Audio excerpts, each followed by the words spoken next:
Ilang lugar sa Nueva Ecija ang binaha dahil sa pag-uulan. Nakapagtala rin ng landslide sa Adams, Ilocos Norte. May ulat, CJ Torida.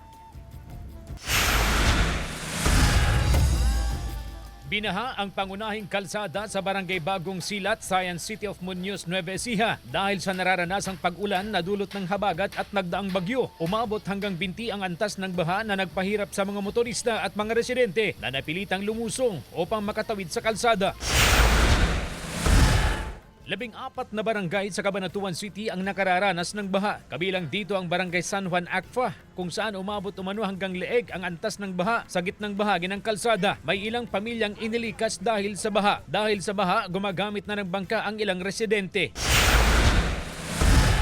Ang covered court na ito sa Barangay Kabilukaan, Calasiao, Pangasinan nagmistulan ng swimming pool dahil sa baha na epekto ng nararanasang pag-ulan. Kaya time out muna sa paglalaro ng basketball ang mga kabataan. Matagal na raw itong problema ng barangay. Bukod sa mababa ang lugar, may problema rin sa drainage. May plano na raw ang barangay council na ayusin ang drainage para maibsan ang pagbaha sa lugar.